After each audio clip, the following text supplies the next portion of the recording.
Morning, Dowse. Morning, David. Good to see you again. A whole week later since the last Brilliant. I would point out, of course, that we are socially distanced, even though we've come indoors for the first time for this interview. 100%.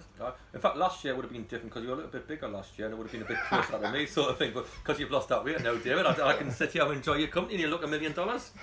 I keep getting people asking about this, and I keep saying, I haven't said anything about it at all. It's Dowse who mentions it every time. Yeah, anyway, you've had a busy week, albeit within the confines of being part-time and still part-time furloughed. Part-time furlough, I started doing 4 hours a day, which I'm doing. Yeah, except for Sean Don, who's on a little holiday till Monday. I've spoken to all our players from last season, past and present, face to face. We're still going to go a step at a time. We've got to go and we think about things. I do as well. That's how football works. Obviously, delighted to get the local kids signed up. We've got Casey anyway, so the way I look at it, I've got the best left back in the league to start with. You get Jarvis signed up, brilliant. I get Max signed up, the local kids signed up and all that, and that obviously will be more along the way.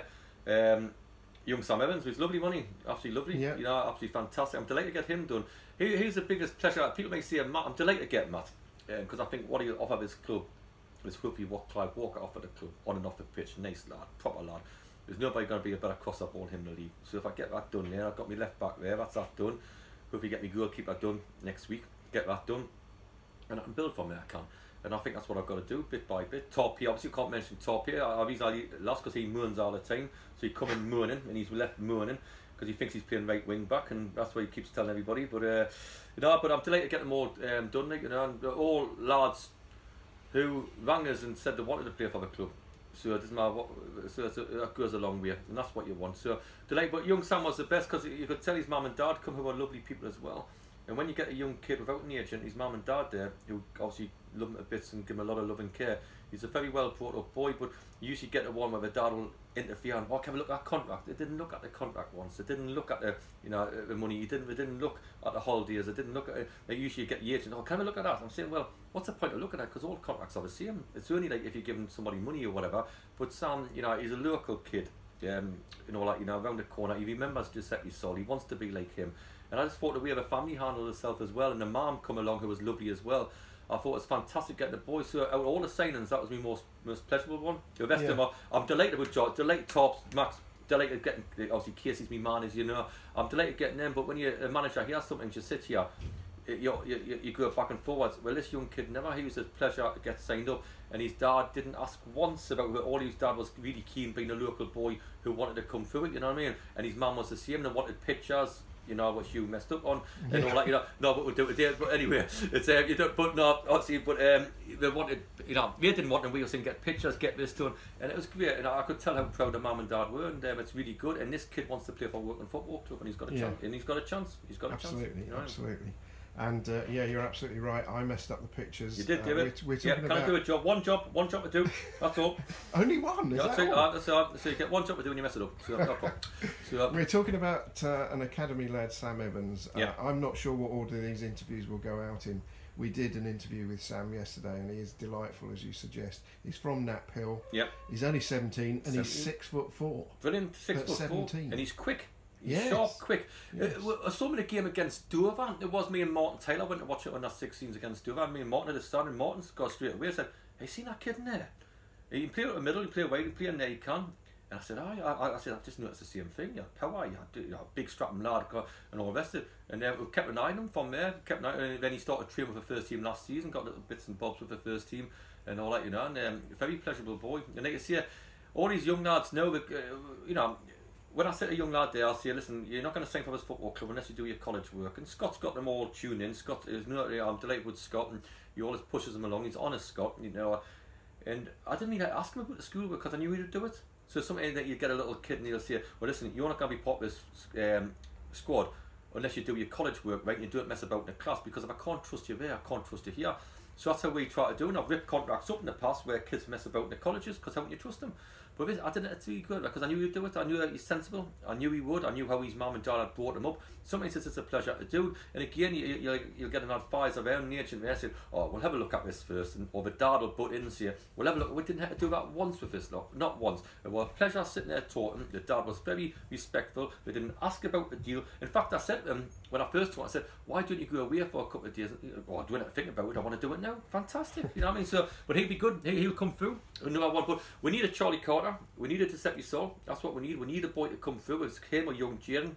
We need one to come through. Not talk or not say, I've played 2 first-team games. Giuseppe Sol must have played hundreds of first-team games and was, you know, unique. And all that, you know, that's the sort of player we're looking for now to come in and not think that we're going to play for Man United by playing 2 first-team games. So we're going to knuckle down, forward work, and help ahead with dream of getting where we want to be. These young lads have got to come through. I'm delighted to get them done. Yeah, absolutely.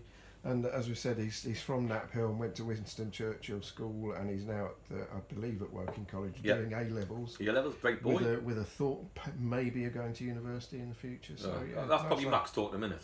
Because Max does all that thinking degrees and university. Well, he actually wants to do exactly the same stuff that Cookie did, in fact.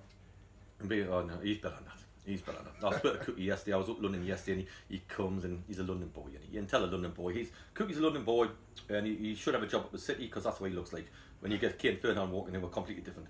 And you're looking, you're thinking, because we're talking cheese and all that, you know. Well, Max is like that. He'll be doing these coaching badges and blinking things that he should be all that, you know, and stuff. And he'll tell people, you know, but. There you go. He's doing a degree at Gava and all that, you know, so, whatever. And but so you get there. But Sam will be better than Max at doing all that.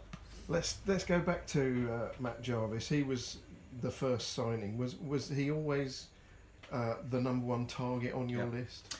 You know, my number 1 target's always signed up. It's not me going up with Casey's because he's having another good season, but you know that's always signed up. You do get your thing. You got to do things a little order, build a team, and you know, I'm sure the lads are. But he was the number 1 all summer. I was thinking if I can get him, what he can bring to this table, what he can do, what he can, you know, what he can bring and all that, you know. So the bottom line is, you look at that and you're thinking, if we can just get him done. Sorry, Joe. Okay. Tell me, come sit down. Young Sam Evans is here and all that. Come get your big head down here. Come on. Here he is. Sam Evans is coming in. He's already had an interview once. He's a second interview now. He's brought his agent with him and all. So here we are. Put that on the table. That's right. And Mum's here as well. So we're all here. The Evans clan are here. Okay. I'm just doing this interview, right? I'll be 2 minutes. I'm just going to finish this interview off. Go and sit there, Sam. You've already got your big head on the thing yesterday. So I told you we just keep going no matter what happens. That happens. So the bottom line is with Matt Jarvis, you know, for people like the kid, he's played for England, he's played for West Ham, but he's a natural lad, and I was desperate to get him. So all summer I've been on his case, I've been round his house and trying to look for the East Wing in and all that, you know. But I'm delighted to get him. So if you get Matt, obviously you got the kid signed now. You got the basics of the team Tops. We've been desperate to get him because I think that'll be Tops this season because he's had a horrendous injury, come back, tail off a little bit last season, but that's only because of the injury. He'll be Miles on it next season. You watch Tops, will be Miles on it, and we've got other people we're talking to a lot and things like that. And Max was desperate to stay as well and could have went on the night before we signed Max here. Got offered a full-time position at a full-time club, Max, and you know, he wanted to stay here. We want him here as well. He lives 15 minutes from the ground, 10 minutes from the ground. You got Jarvis 50 minutes from the ground. It's nice having a local connection. As you can tell by my accent, I'm local as well. Obviously, a real Surrey man. That's right. I do. Let me tell you. Do you've talked about you've got to build a squad? Yeah, absolutely. Yep. Of course. Do you go about that by first trying to establish a core? I mean, this was Brian Clough's method. Your goalkeeper, 1 or 2 centre backs, a central midfield player, and a centre forward. Yep. Once you've got those, you can fill in round the sides. Is that your approach, or? It's trying to get by individual players. It's a good way of thinking, and I think all managers think a bit like that. As long as I've got that sorted, we'll have some good news next week about Craig Ross. I've got no doubt about it because he wants to be here. So I'm sure we'll talk to him next week, and that'll be done. And the bottom line is, you've got that. I'm thinking, well, I've got the best goalkeeper in the league. I've got the best left back in the league. I've got the best left wing in the league now. I think you've got to try to do what we can do, being part time, getting the best you can in positions, with a squad on top of it, you know. And so that's what we are looking at. So at the minute, we're all got. If I'm looking going to bed tonight, I've got the 3 best players in the league. I've got a young boy signed up. I've got Max and all who, you know, scores the most important goals ever. That's what he does, Max Cosma. If you're going to play a final, or you want a penalty taken in the last minute, go and give it to Max. Nobody's been on the league. I've only seen Max mix penalties when he's winning games 2-3. No, he's never missed a penalty. And he's got bottle lad, to be fair. He's never missed a penalty when he's under pressure. He always scores in the big games. You watch. He's done it for Hampton for us and all that. He's done it here for us. Every time you get a big game or a last minute penalties against Blinken. Remember, how was your bottle in the first game that time, you know, when we played the first ever game I took? Where was it again? The first game, Kel? Yeah, I know where we went. Yeah. We went. Okay, you're as good as me, aren't you? Yeah. First game of the season last year. Who was the first game of the season last season? East Thurrock, well done. So went to East Thurrock, Kelvin should have known that really. So went to East Thurrock, last minute, 96th minute, goal. Nobody else would have done that penalty. Yeah. He does that, he's got bottle. You know, he's done it for me in the semi. So you get marks because if you want to have bottle in this league and you want to, you know, that's the sort of players we need. You know what I mean? I don't know if you're aware, you probably haven't had a chance. The FA made a statement yesterday that they will be issuing guidance to the National League structure, I believe was the phrase they used, about how the season can recommence. Of course, there's no indication there as to when this might be, but this was at the end of a press release which was about grassroots football activities, not competitive matches. Grassroots football activities coming back into being. So it was all the stuff about the Premier League have done about how to train, and players have got to arrive separately and arrive in their kit and go home and it blah blah blah. So it suggests there will be guidance, but I suspect it means there'll be guidance about how to conduct training and things like that, rather than you can have your first league fixture then. Yeah, I'm doing a coaching session on 8 for bosses, one of the bosses' team, but I only take 6 kids or something, 5 kids. But I do believe, I read the day about the 25th that the swimming pools are going to open indoors, the gyms are going to open again. I do believe that this weekend we're meant to hear some news about when our league's going to start. That's what I think, you know. And so whether that happens or not, because something's so I do think we're just got to get on with it. The only thing is, if I'm going to stand on the bench now, I'm not wearing one of their masks. Like, so I got one of their masks, right? I had gone to train to see 6 players yesterday over train or Waterloo, and I got the mask. Dave Curtis gives it, and I Kel, because I had to send Kel a picture because I look like a doctor, right? And all this. And you got the NHS blue, haven't you? That's right. Again, let me tell them. So it's one of them. So, but I've got the train station, and the woman's come on and said, "You've got to wear your mask." I said, "I've got it here."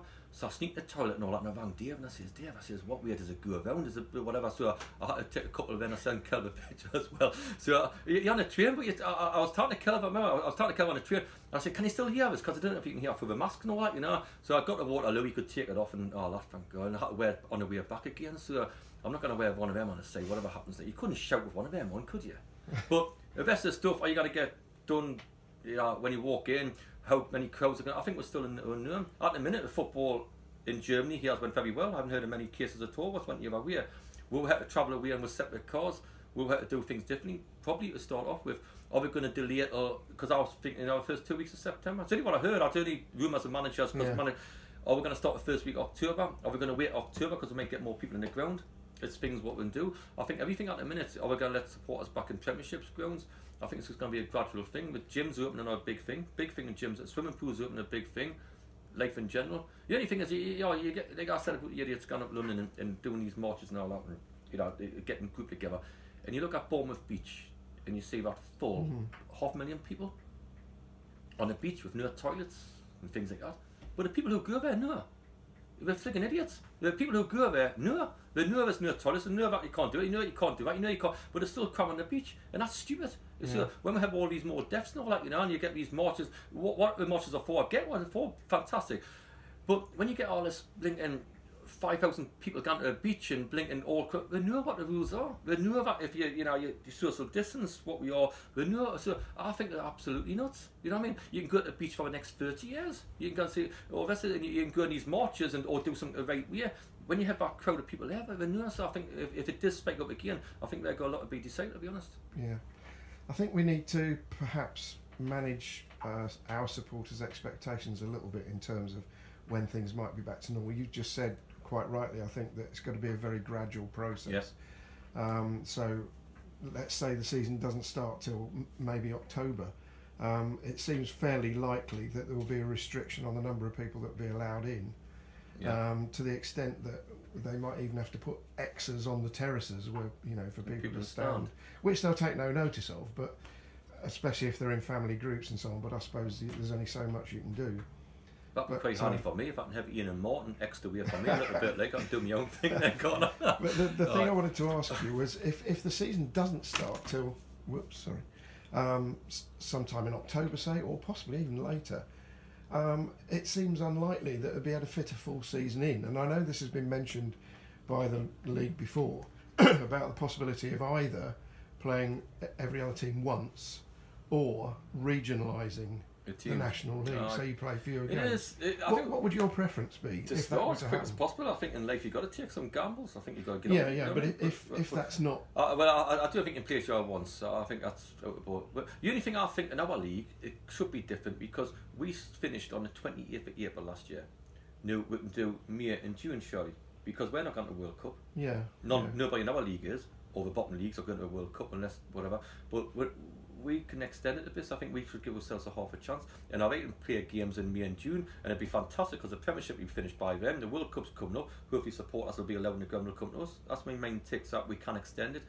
I do think you play for once. I do think everybody's under pressure on football. I do think in life in general, everybody's up a height and panicking and rightly so. I'm the same. I think you've got to get on in life and all that, but you're frustrated. I'm the most frustrated man you want to meet in your life, you know what I mean? Because you want to crack on. Directors are very frustrated. Everybody in life in general is. I think we've got to curb our frustration the best we can, you know what I mean? It really is. I would like to see what a divorce rate is, to be honest. Yeah. Because I'm close, to be honest. Yeah, but that's nothing changes. Nothing changes. That's another Friday. Oh, bless. Right, well, I think that'll do for this week. Let's look forward to some more signings next week. Yeah, and we'll get the pictures taken with young Sam. We're about to do that now. Because he messed up yesterday, Sam. He messed up completely. The man had to take another day off work today to get it done. But don't worry about it, David, and all that, So he just messed everybody's day up again, David. So it's fine. We'll come in again. Yeah. I was going to have a day off today, but I can't because of this sort of thing. So thanks very much. No problem. And I've admitted to have messed these pictures up. I will say, in 14 years, it's the first time I've ever done this, turned up with a... Well, David, I don't know how, because you've done it in the last 2 years 4 times to me, so I don't know how that was going on it. I have turned up with a camera. With the lens on. This was to shoot the Player of the Month for the league. Yeah. It was Scott Rendell, as it happens, and I turned up with a camera and lined him up with his trophy, take the picture. Nothing happened. Oh, there must be a technical fault. There was. I left the battery at home. That's it, Dave. So I had to do that one on my phone. That's right. So you've done it twice. That's twice. No, it's a different thing. No, not completely. It's twice. It's twice. So, okay, well done, David. Thanks for the interview. Right. Thanks very much.